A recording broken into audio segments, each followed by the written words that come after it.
Hey guys, so today, welcome back to the channel, right? For those who are willing to invest and learn in cold approach and see how it works for them, I welcome you to this part of your journey.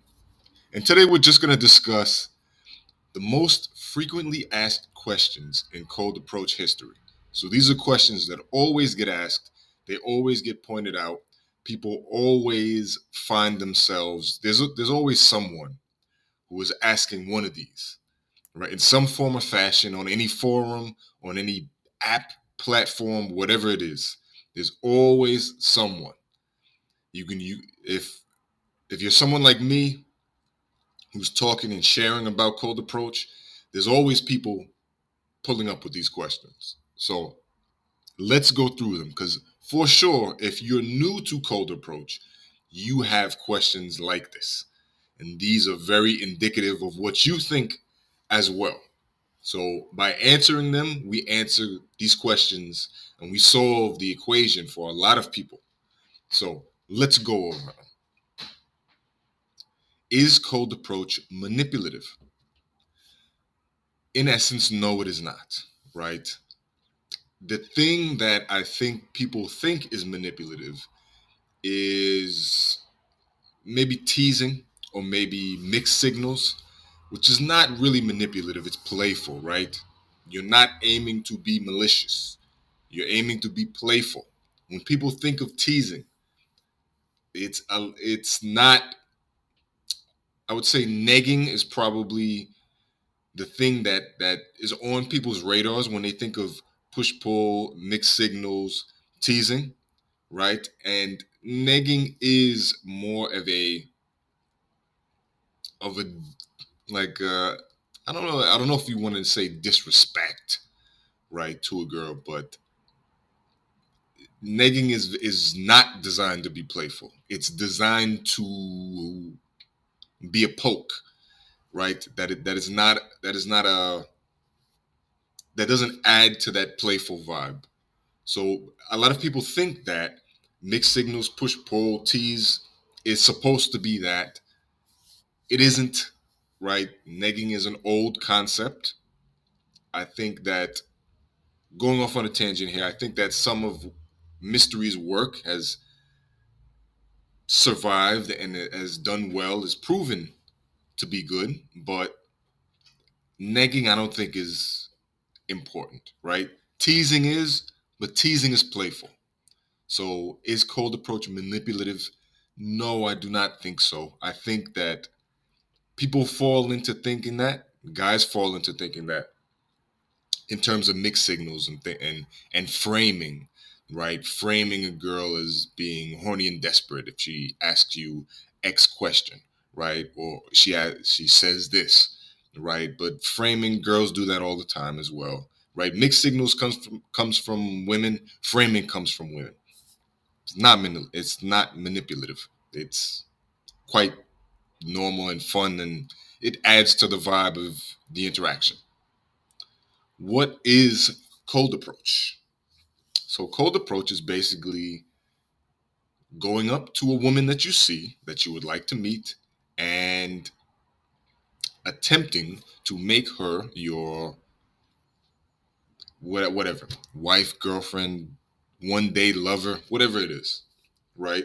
So on the spot, you see her, you go talk to her. Could be anywhere: bookstore, train, plane, bus, church. It could be anywhere, right? So that's the essence of cold approach. Does cold approach work? Yes, it does work. It takes time, it takes energy, it takes effort, it takes building a skill set because it's a system of systems, right? You have to do a lot of things correctly or correct enough to get the girls you really want. But yes, it does work, right? Barring that you have enough time, that you're willing to put in enough effort, that you're willing to go the extra mile, then yes, it will work for you. But it's not as easy as the apps, right? You throw a picture up on an app, you create a profile, and you hope that's it. I hear that money matters to most women, or most to women. Is that true? This is something that I talk about in a couple of my other videos, where there's a split between, there's two archetypes of guys, right, in the world of dating, right? There's lover, there's provider. So the lover is the guy who, by his force of character, or his strength of character, by his skill set, really it's more aptly put, by his skill set, money is not the factor for him, right? He knows how to push women's buttons. He knows how to give them a great time. He knows how to reel them in. He knows how to give them the experience that they've been craving for from a man. On the other hand, the provider is what most of society trains us to be as men, right? We come out of the womb, we pop into this world, and we think that men are supposed to be providers. The provider is the guy who is nice. He has the nice stable job, and he makes a good amount of money. There are characteristics of the typical provider guy, a lot of them, that are not really helpful to embody. But society kind of lumps them all in, right? So, like, a provider guy would be, like I said, a guy who's nice, and we have this, it's not a stigma, but an understanding that people who are too nice are trying to nice their way into getting what they want. And when they don't get what they want, they're not nice anymore. But the provider type of guy will do that, right? He will be nice to a woman and spend on a woman just to get her. He doesn't actually care about her. He can't give her the experience that the lover gives her. But he thinks that being nice, being romantic, will get him that, will allow him to will allow him to date her. But it comes from a place of ingenuous. It's ingenuous in essence, right? So the provider guy, being entrained by society, embodies a lot of bad behavior. We say bad because it's not helpful, because it's not genuine, because it actually shoots himself in the foot. And he doesn't understand that. So if you fall into the lover side of things, if you know how to give women a good time, you have skills, right? Talking to women is a skill set. It's a skill set separate from everything else. Just like if I'm for instance, basketball player, right?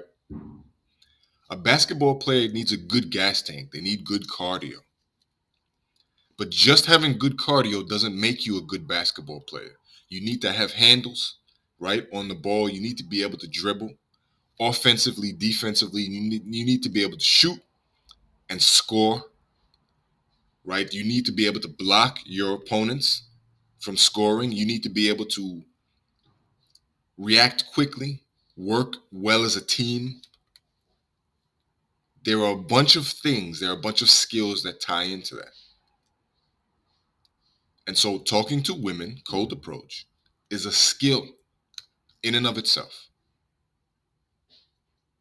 that needs to be remembered. So on the lover side of things, guys develop that skill. Stereotypically, is the lover perfect? No.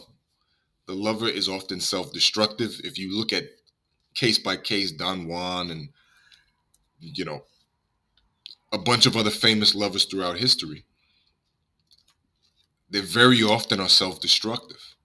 But they have the skill set that allures women, that draws women into them.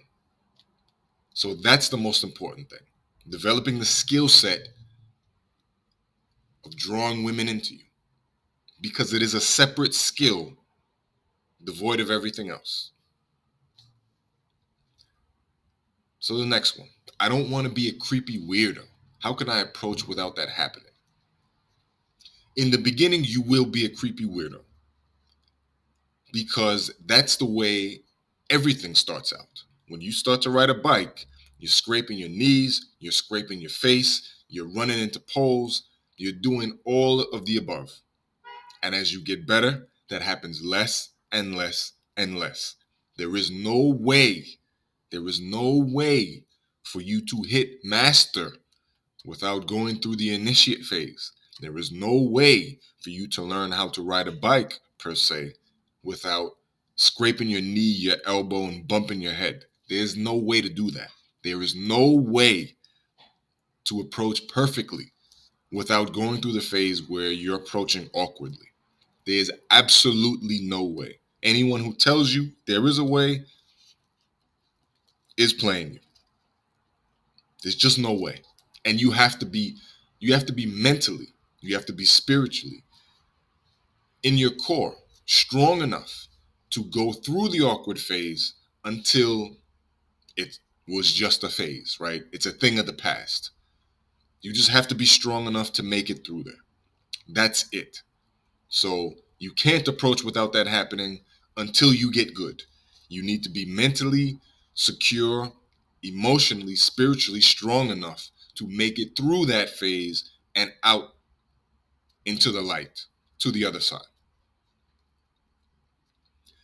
I heard that approaching is just a numbers game. In the beginning, it is. In the beginning, when you do start out, it is a numbers game, right? However, as you get better, that lessens. As you build skill, it becomes more of a skill game. The skill shows itself.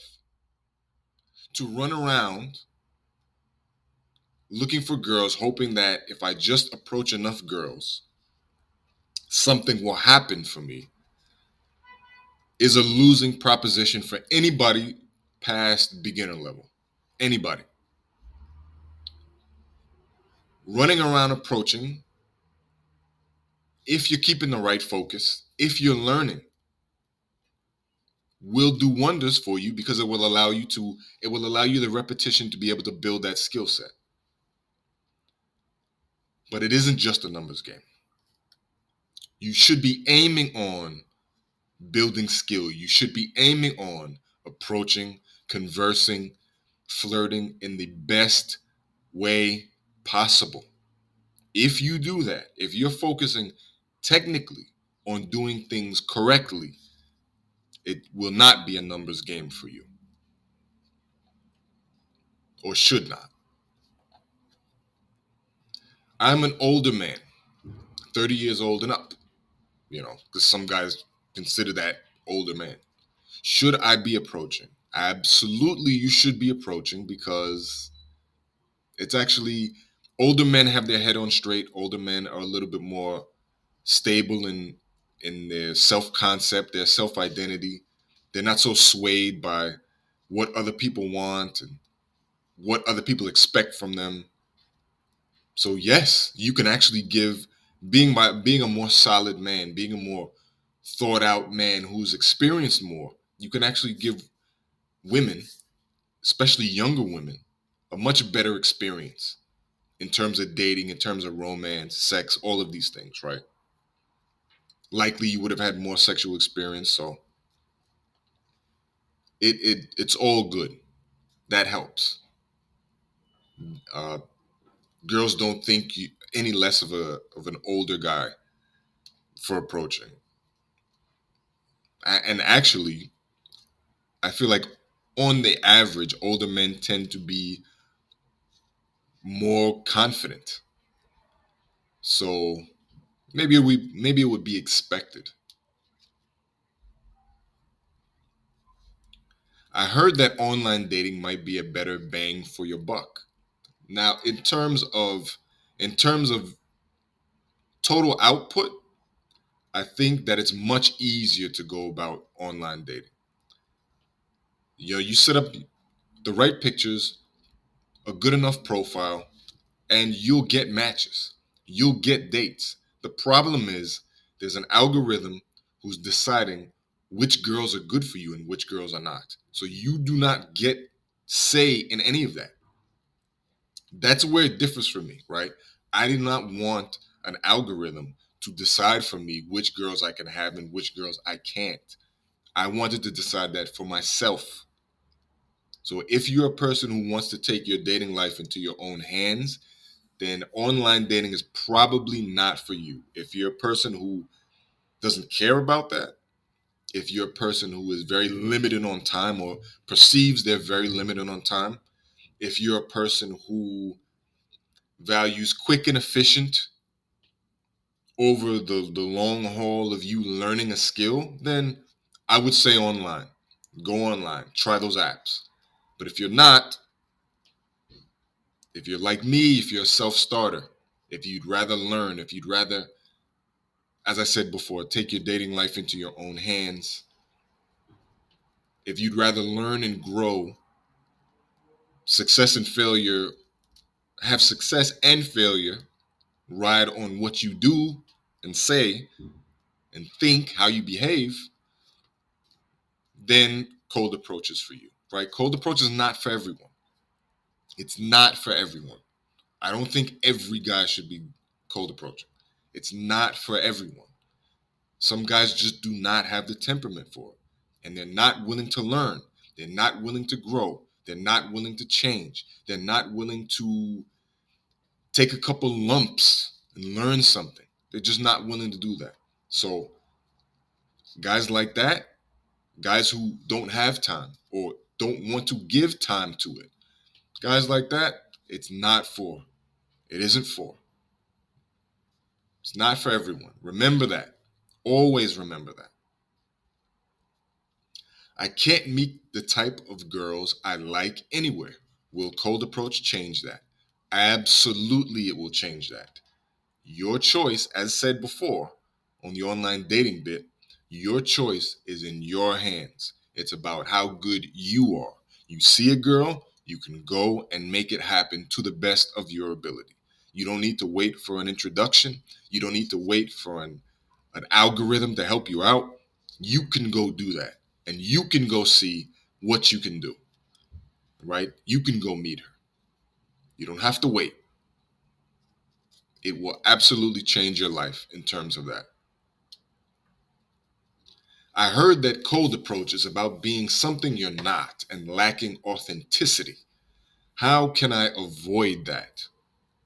Well, actually, there's a lot of guys who say this about technical things, right? Technical skills or technical know-how in cold approach. That somehow if you're more technical, you're removing your authenticity and becoming a robot, a social robot. The truth is that there's proper technique, there's a right way and a wrong way to do everything. It really doesn't matter what it is. There is a right way and a wrong way to do everything. Everything under the sun. Cold approach is no exception. It's no exception. If you do things in a wrong way, you're not getting anything. You do things the right way, things will come to you.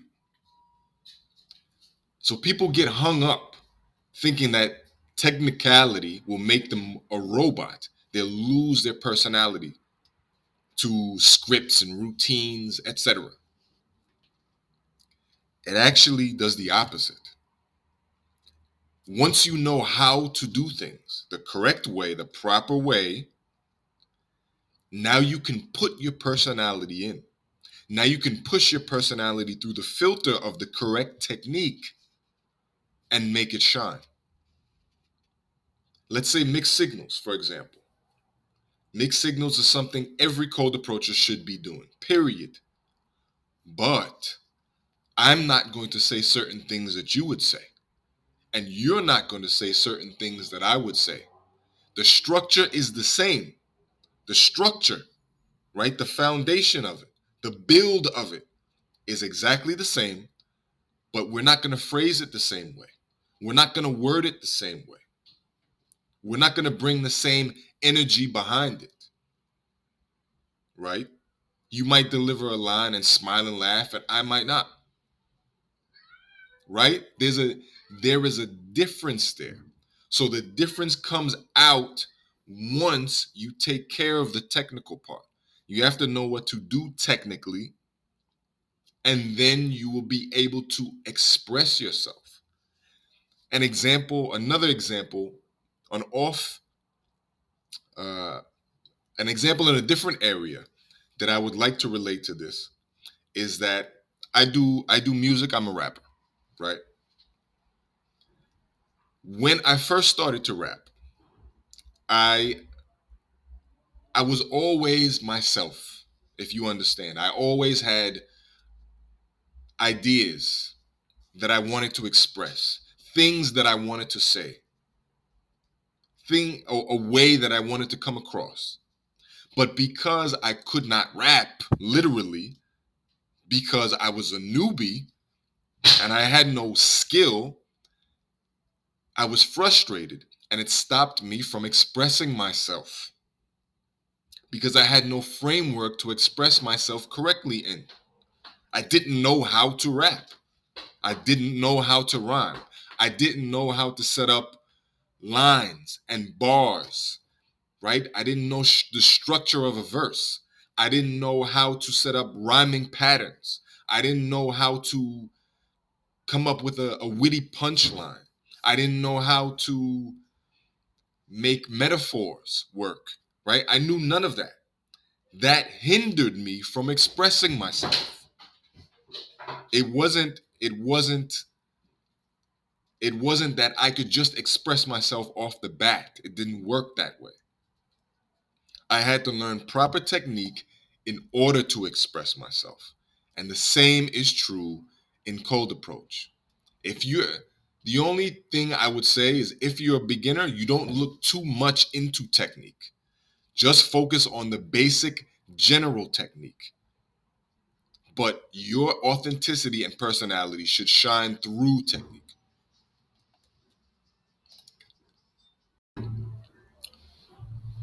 So the next question, why should I bother to approach when women these days just don't seem worth the trouble? There's a lot of guys who get in the mindset of dating is terrible. It's not really worth putting your effort and attention into. That there's something wrong with the girls of today as opposed to the girls of yesterday and yesteryear. And I think that's a very defeatist mindset. Obviously, the world has changed. Women do not rely. A lot of guys are kind of stuck, as mentioned before, in the lover provider framework, not understanding the difference between the two. So they think that a girl not relying on their paycheck or the money that they make means that dating is more hazardous, means that dating is not really worth it, means that dating is kind of done for, right? The independence, the financial independence of women means that men, it's over for men. But again, I want to highlight the difference between lover and provider. For a guy who only knows how to provide, yeah, you're in trouble. To be quite honest, if all you know how to do is provide, and women have reached the point where they can be financially independent without any man, then you're in trouble. You're in a big hole you cannot dig yourself out of. But if you look at it as this, if you understand that there is a difference, that relating to women, bringing that side out of a woman, that excitement, the little girl, right? Whether it be sexual or romantic. Knowing how to do that, that skill set as a lover will carry you much farther than anything else. The guys who say women today just don't seem worth the effort are the guys with the provider mindset. They don't have any understanding of the dichotomy between the two. They're stuck in one framework, in one way of thinking, and they suffer because of that. If you could just understand that there's a difference between lover and provider, and you want to build your skill as a lover instead of just blindly, mindlessly going along with being a provider as society has taught, you know, the average guy, most guys. If you can understand that, you'll actually do well. This is a split, as I've said before, this is a split that has existed for ages, for a long time. But a lot of guys don't know anything about it. They don't understand it. If you understand that, this won't be true for you. I can promise you that. So the next complaint is related to that one. It seems like women want and expect way too much from men today. Doesn't cold approach just feed into this? That you're trying to be better, you're trying to do better. You're trying to be this, you're trying to be that, you're trying to be a better man. When women don't seem to be getting better, quote unquote. Again, it all feeds into that, right? It's a negative defeatist mindset. It doesn't help you. Based in the understanding that a lot of guys just focus on being a provider, they don't focus on the lover side of things. And because of that, they suffer. Because of that, their opportunity is removed from them. Because women don't need them for a paycheck. They don't need them to financially live. Plain and simple. I don't think women, me personally, I don't think women expect too much from men. Right? You're good at being, here's what. Here's what will do it. You're great at being a lover, and you can do just enough of what the provider does. That's it. All the provider does is they have enough to take care of themselves, and you have the skill set to bring that sexual, that romantic, longing side out of a woman. That's it. It's really not that much. Women don't really ask for that much, and they're not expecting that much, right? They just hope for those things. So getting good at cold approach does not feed into that. Getting good at cold approach actually alleviates. It alleviates your stress, your anxiety, your depression and pressure about dating as a whole, and it also relieves women's. So you're killing two birds with one stone. So I think no, in my personal opinion. So the next concern is related directly to the other ones. It seems like since women have become more independent financially, it is harder for them to open themselves up to a man. Does cold approach change any of this? Cold approach changes everything. Again, you are focused on the lover side. You're focused on being a good lover. You are focused on bringing the best out of a woman romantically in the dating realm. You're not focused on being a provider. She can provide for herself, but she can't provide for herself romantically. You need to be in control of that. You need to be able to do that. You need to learn the process of being a lover. Extremely important. Cold approach changes everything. Understanding that dichotomy and doing cold approach, stepping into that process changes everything.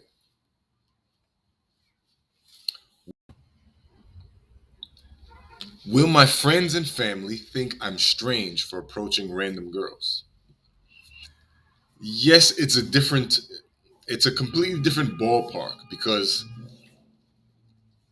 as humans, we mate and we find life partners in social circle. So social circle is any social connection, social group, social link that you have, whether it be friends and extended friends, extended network.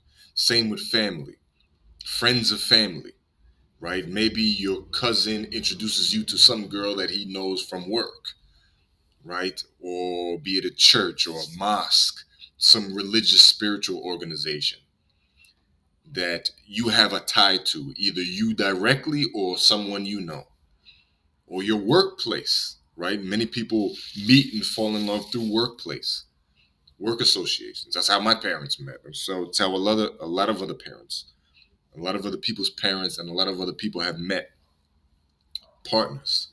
Hobbies, right? Let's say you're on the local skiing league, or you're in the local softball league, and you meet a girl, and things happen, right? So people are used to people meeting through social groups, through social circle.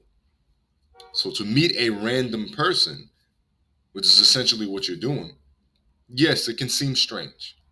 Yes, I would say, though, if it works for you, if you find the girls you really want, then it shouldn't matter. You have to be able to step away from what everyone else is doing to be able to find solutions that work for you in your life that give you what you want, even though they're different from what a lot of other people are doing. So for example, let's take it as this example, right? Branching out in courage. Let's say you are a person who is raised in a family where there's not a lot of money. Your parents do not have a whole lot to go around. But they would like to, or they would like you to follow in the footsteps of them. So let's say your dad is a carpenter and your mom is a school teacher struggling for money, but they both want you to be either a carpenter or a school teacher, right? Similar situations like this happen all the time. In order for you to find what works for you, you're going to have to step out of that family order. Is it going to be uncomfortable? Yes. Is it going to cause some contention? Yes. Will it be worth it? Yes. You're carving your own path. You're blazing your own trail.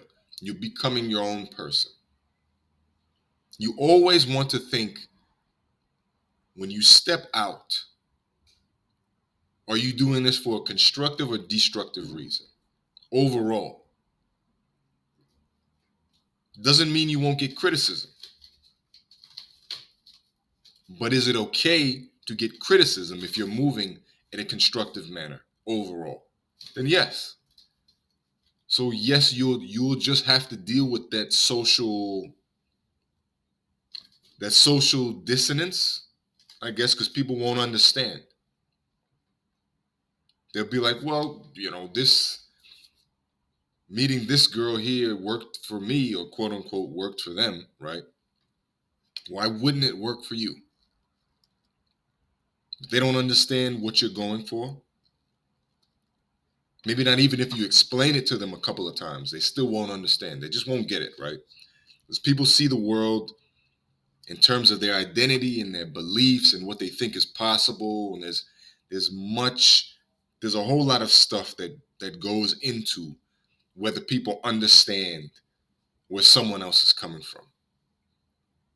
So I think things like this, the reason I'm spending this much time on this specific question, this stops a lot of friends and family and worrying about what they look like socially. Stops a lot of people from doing a lot of things that they know they should do,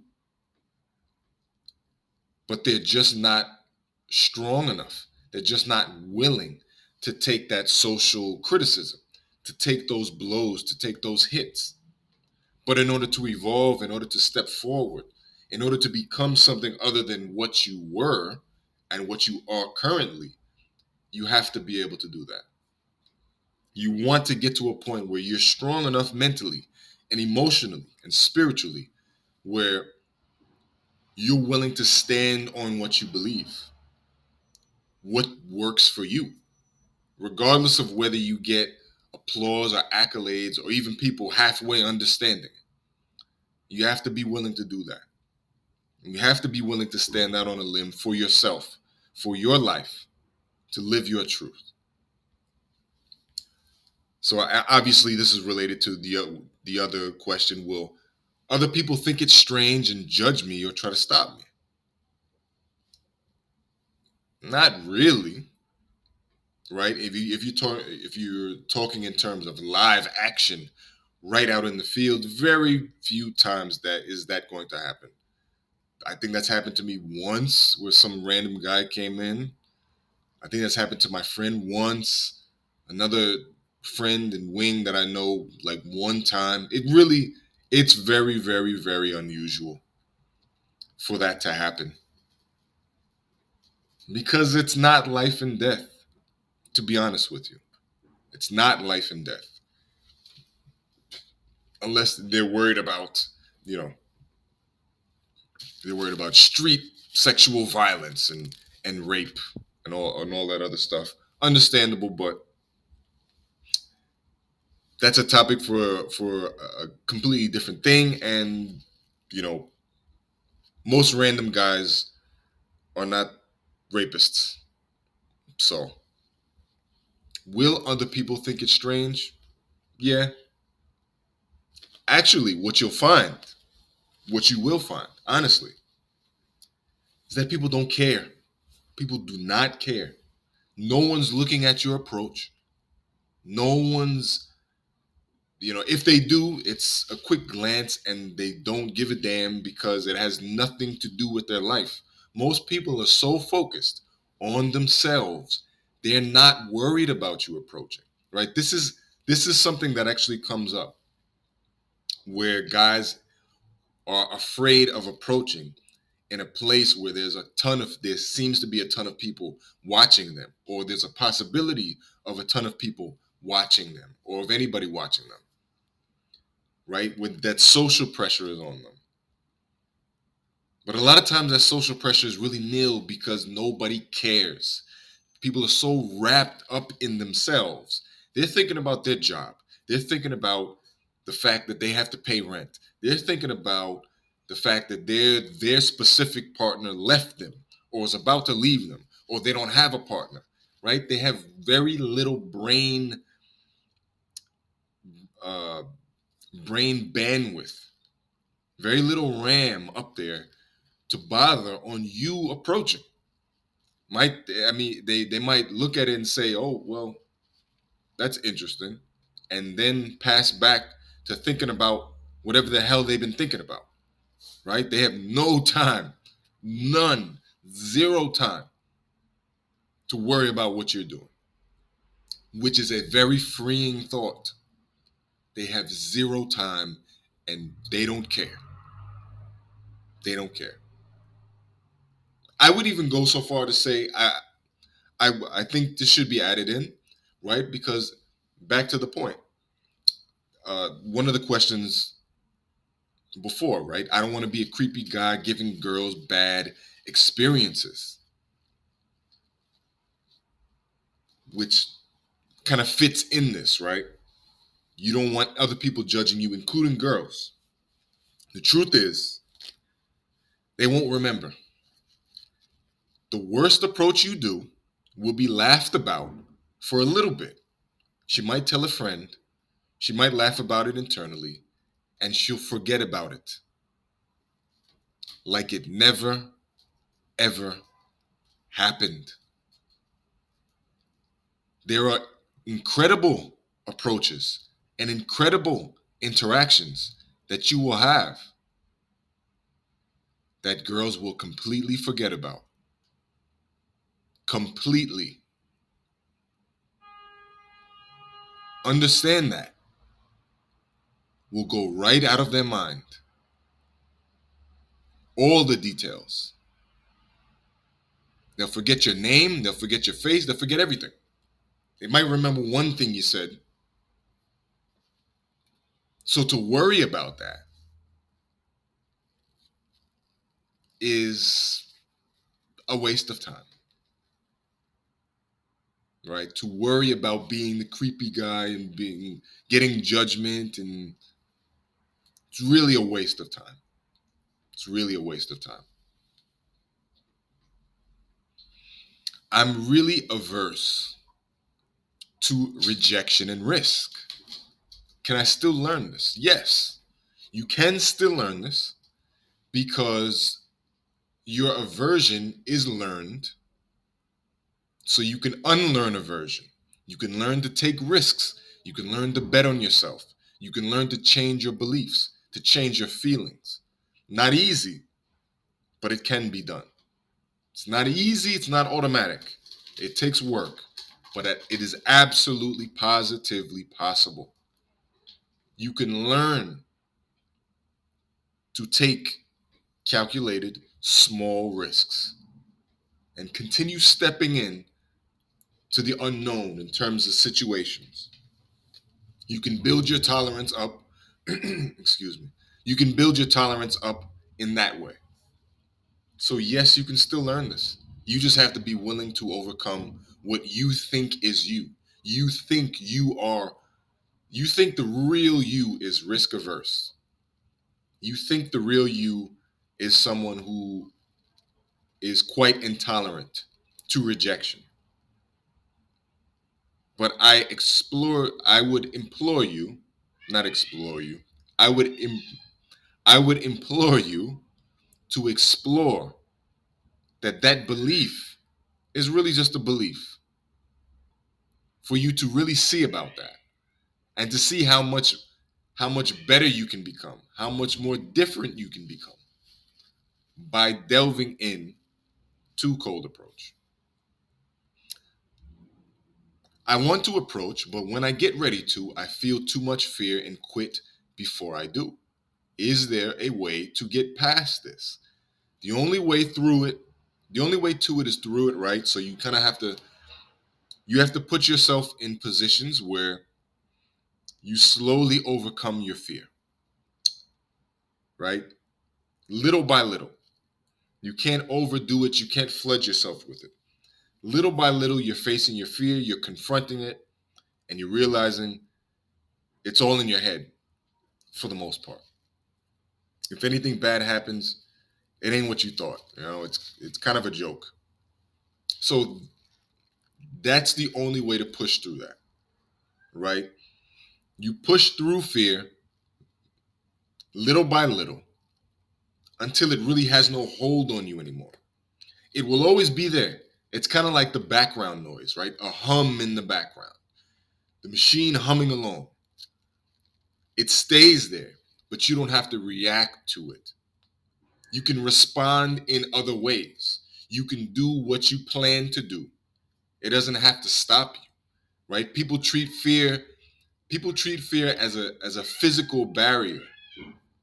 People treat fear as something that is like a wall stopping them. But there is no wall stopping you. It's you, right? There's nothing physical there. The only thing that's happening is you're treating it like a physical thing, and then you're putting the walls up, right? And you're not allowing yourself to move through that. But that's that's not actually real, right? You're using the fear as an excuse to not do anything, but it's not actually stopping you. It's not actually stopping you.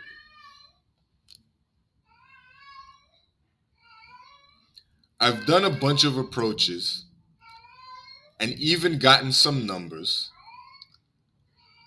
but they don't go anywhere. Am I wasting my time? No, you're not wasting your time on if you're learning, if you're actively going through the process and actually trying to learn the best way to approach, the best way to converse, the best way to flirt, the best way to physically escalate, etc., you're not wasting your time. But there's a lot of guys who hop in who are not worried about learning. They're just worried about racking up results. They're worried about ego flexing, right? Patting themselves on the back. They're worried about looking like a pimp. They're worried about what their friends are going to say. Oh, look at all the numbers you got. Look at all the girls you talk to, right? They're worried about how they look more than actually learning the process, mastering it, and becoming good. If you are someone who is worried about appearances, I think that you should go back to square one and look at your why. Why are you doing this? If the only reason you're doing cold approach is to look good in front of other people, then you should probably do something else because this is not about that. It's not for you. It's not for anybody who has a mindset like that. It's for people who want to take their dating future into their own hands, get the girls they really want, who are willing to go through the trial and error to learn the process of doing things correctly. They're not worried about how they look, they're worried about the end result. When they can put the process of processes together correctly or well enough in order to yield what they want. That's the only thing that matters. So it's not a waste of time if you're doing it to actually learn, but it is a waste of time if you're doing it for ego purposes.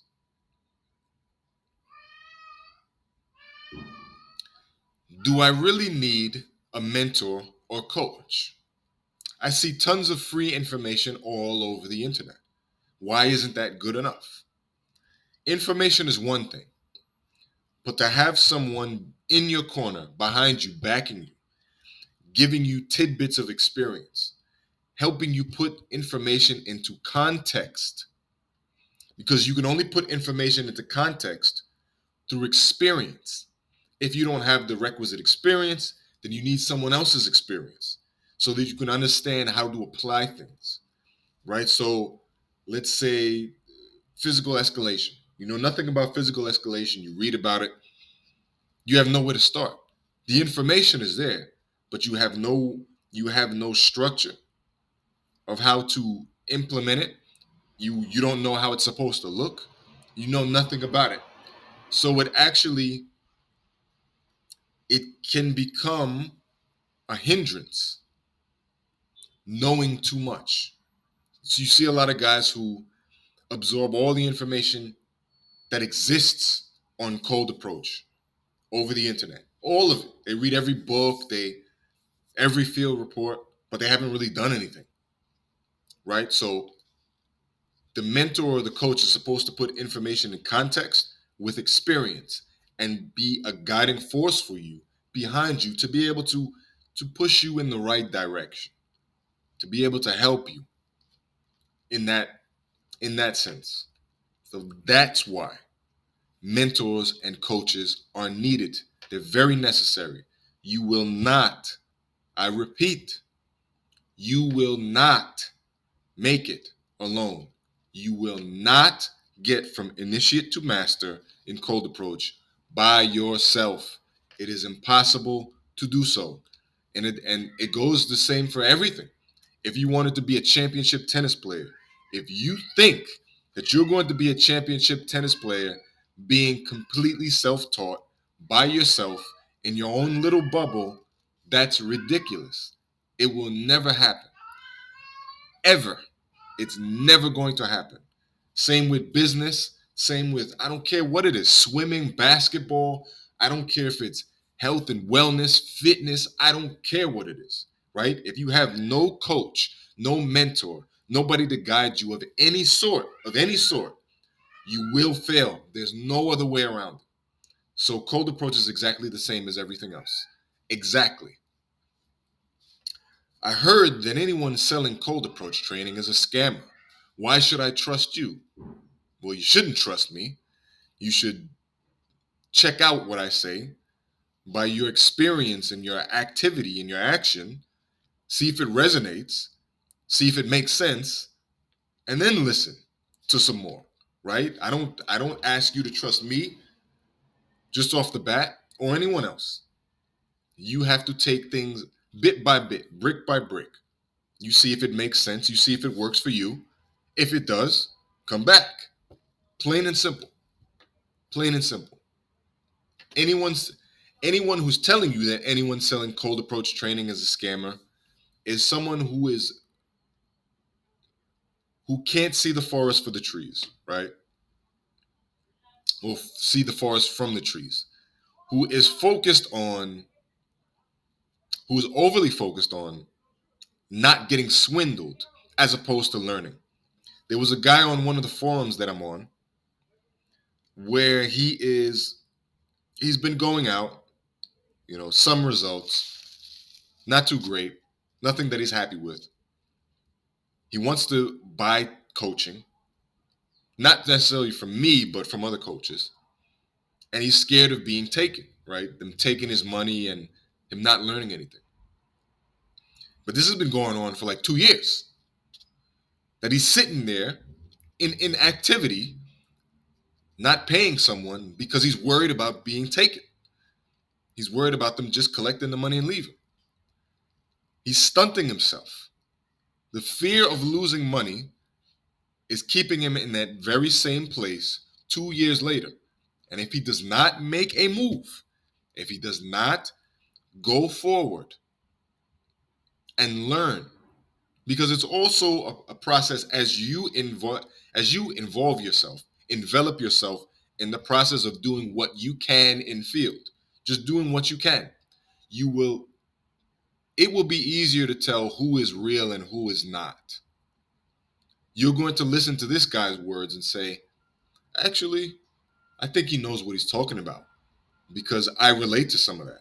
And you listen to this other guy and say, nah, I think this guy's full of shit because he's he's talking about nonsense, right? I can't relate to any of that. And it seems fantastical and made up, right? You'll be able to tell that. But to stand in one place, afraid of being swindled for money, is a really bad proposition, right? And those two are related. Do I need a mentor or coach? And anyone selling cold approach training is a scammer. It's nonsense. If you want to stay stuck in one place, go ahead. Believe that. But if you want to move forward, you're going to have to build up some experience of your own. You're going to have to rely on what you feel to the best of your ability, and you're going to have to take a chance. Will you always choose the right coach? Again, no, you won't. No, you won't. And you'll also grow out of coaches. You'll have coaches that fulfill a role for a certain period of time, for a certain amount of time, and then you'll have to shuck them off and find someone else to go to a different level, to go to a higher level. And that's just the way it is. But to sit in one place, being afraid of someone taking your money doesn't make any sense. Doesn't help you at all. Excuse me. I know guys who approach and attract women but can't keep them around. I actually want a girlfriend. Will this work for me? 100%. Keeping a girl, approaching and attracting a girl is one part of the process. Keeping girls around is a different part of the process. It's the same process, but it's protracted, right?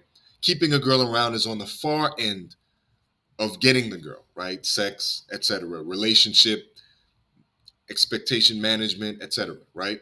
So those guys who can approach and attract but can't keep girls just haven't done well on the far end of the process. So they need to learn things at the end for that. So this will work for you, but you have to, again, understanding that it's all a process from approach to sex to relationship to whatever. It's all a process, and in a process there is always steps to master, mental and technical. So it will 100% work for you. You just have to keep that in mind. If you want to keep girls around, you have to learn how to do that. It needs to be learned. There is a mindset and a technical skill set that comes with that. I'm in a relationship, but I've heard that cold approach can help me even with that. How? And should I still approach? Is that cheating? Cold approach makes you a more solid man.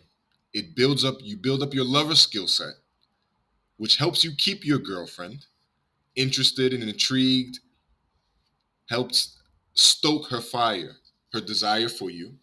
So that would absolutely help with your relationship. And it isn't cheating. You're not sleeping with any other girl. You're not doing any of that. You're not actually messing around. You don't have to actually mess around. You can practice the parts of the process that you need to practice and then leave out the rest. It's not a you have to take all, right? It's not like I've got to do everything. I've got to follow through with everything. No. You can follow through with things up until a certain point and still keep monogamous and faithful to your girlfriend.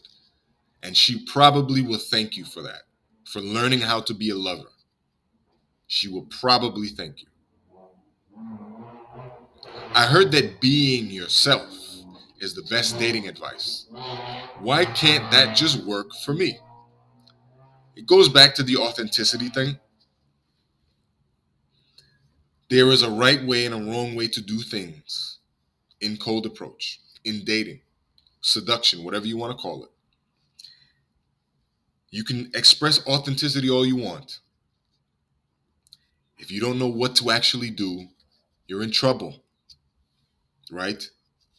If you're, with a different example, if you're a basketball player, you don't know how to dribble, you don't know how to shoot, you don't know how to block a person from shooting, you don't know how to steal the ball from a person dribbling towards you, you don't know how to pass effectively and quickly, you are in trouble. It doesn't matter. You can try to put your spin on things, but you know nothing to put your spin on. So your personal style, quote unquote, that you want to apply to your basketball game is not going to do much because you don't know what you're doing. So like I had said before, there's technical your style, your personality, your authenticity is expressed through technical know-how. Once you technically get things right, that's the best way to express yourself because you say things, you do things that are different from me. Even though we follow the same type of structure, I would say things differently than you would. But that's where your personality shines through, and that's where mine shines through. So keep that in mind. What if I just go to meet women where they are socially? So yoga, dance, spiritual retreats, isn't that best? If you don't like the hobby, if that's not true to you, then you're faking the funk, as they say. And if you're faking, it will come across that way. Women will realize it. It won't be that great. It won't go that well. I think you should only do activities that you're interested in, right? Me, for example, I'm a martial artist. There's not a lot of good looking girls who are into martial arts, right? Whether it be kickboxing, jujitsu, wrestling, they're just not into it.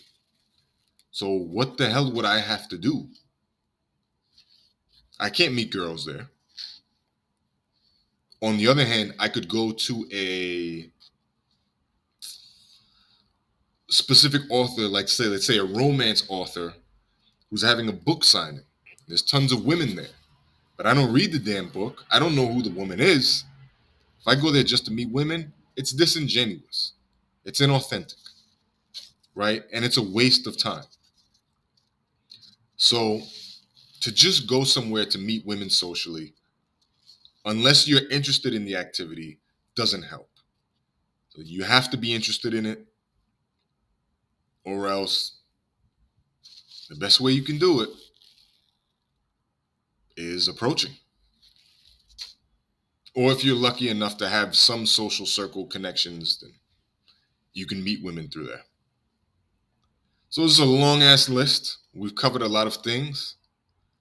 I hope I've cleared up a lot of questions that you guys have had. Go back over it, listen to it again, share it with anybody who is in the journey as you, right? Who wants to learn more, who is thinking about doing cold approach but is having some reservations. If you'd like to get in contact with me, I do offer coaching. I have courses, online courses and coaching.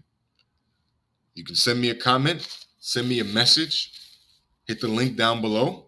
We can talk and see if we're a good fit to work together. Because I like to expose people to cold approach. It really helps you learn a lot. You become a lot. You develop yourself overall by tackling what's a pretty challenging thing to do. So, anyways, study up, hit the field hard. See you soon.